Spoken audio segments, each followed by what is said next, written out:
I thought it proper for me to respond to the Honourable Tambo from the EFF, because next week he may not be in that party and may have joined the exodus of the rest of the EFF into the Umkhonto weSizwe party. I don't even want to talk about that illiterate John Steenhuisen. This is sponsored outrage by Helen Zille. Yo, Helen is angry, now we must be angry also. How do Botox and wrinkles go into... That's the face of a devil. The EFF is outraged by the state of public infrastructure in the city of Tshwane under 8 years of Democratic Alliance governance, which finally ended under Celius Brink.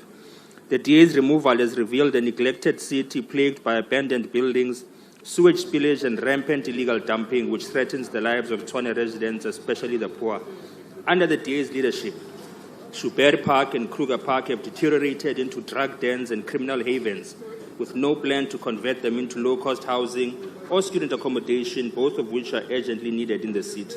Mamelodi Township became a garbage dump, while Soshanguve and Atteridgeville turned into zones of unresolved murders and violent crime. Amid this decay, the DA administration entered into a racist agreement with AfriForum, granting them access to critical municipal infrastructure without a democratic mandate. The DA enabled AfriForum to provide services exclusively in white areas, including grass cutting and racially segregated security, and empowered them to use force against land occupation protests. The EFF is pleased that this racist alliance has ended and urges the new coalition to repurpose Joubert Park and Kruger Park for housing and immediately revoke any agreements with AfriForum. The racist AfriForum and DA must take their racism away from Tshwane's governance. I thank you, Chair. But let me just say this, that I'm not surprised that the Honourable Tambo and the EFF don't like public-private partnerships.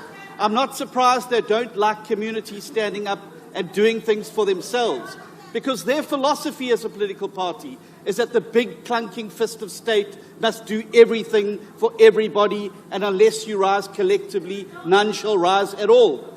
Communities are joining hands, cleaning their neighborhoods, and Order, honourable members. That things work. And the EFF hate it, because they hate to see people doing things for themselves. They hate to see people part of their own Honourable liberation. Minister, please take your seat for a moment. Honourable Minister, Honourable Mente, why are you rising? Thank you, House Chair. We have raised this matter with you, that once the ministers start waffling, you must stop them. And you continue people to be incompetent on the floor. Can they answer the matters that are raised pertaining to service delivery that are affecting children and women of this country? Thank you, Honourable Mente. I have your point of order. The Minister may respond as he wishes. I'm not going to prescribe to him as... Thank you very much. They hate to see people doing things for themselves, and they would rather see people languishing in terrible neighbourhoods with terrible service delivery than us bringing people together to join together. I then want to respond to the member from MK about the Ukraine. And I agree with the Honourable Mantashe. Clearly you're learning your history from the wrong places. Don't believe everything that Ubaba Kaduduzane tells you.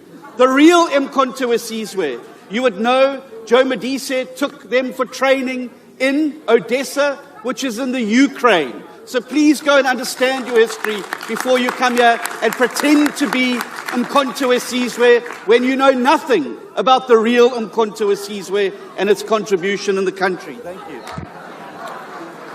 The next in line is Minister Schreiber.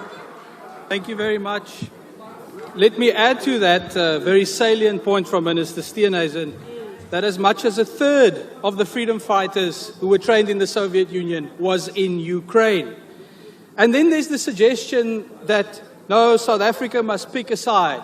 We must not be non-aligned. It's clear that what comes out of today's member statement is the political illiteracy of the MK party. Have you ever heard of non-alignment? That is exactly what's happening. I salute our negotiators who have worked on this visa waiver issue, and we will implement the policy of this government. Let me also then say, there's this issue of conflating people who break the law, foreign nationals who come into our country, versus those who want to contribute to this country legally through tourism, through investment, and through skills. Chair, we must know that we are able to chew and walk at the same time. We will differentiate between people who break the law and those who can help us achieve the apex priority of the Government of National Unity, which is to grow the economy and create jobs. That is why we are implementing the measures we're doing at Home Affairs. We are revolutionizing this economy, and no one will deter us. On the other side of this issue, there are some members of this House who have recently suggested that Home Affairs must stop deporting people who violate South Africa's immigration laws. Can you imagine what will happen to this country if we send a signal and say, no, it's fine, you can violate the law as long as it's immigration law, and we'll stop deportations? We will experience a collapse. Let me tell the EFF directly today, we will not be deterred from enforcing the rule of law. We will intensify it, and we will deport those who violate South African law. Thank you, Chair. Thank you. The last four members to be recognized is Ministers Chikunga and Creasy and Deputy Ministers Nel and Manamela. Okay, yeah, I'll revisit the order. I think Ministers gets preference. Minister Toloshe, I'll recognize you. Minister Chikunga, please proceed. Okay. No, thank you very much.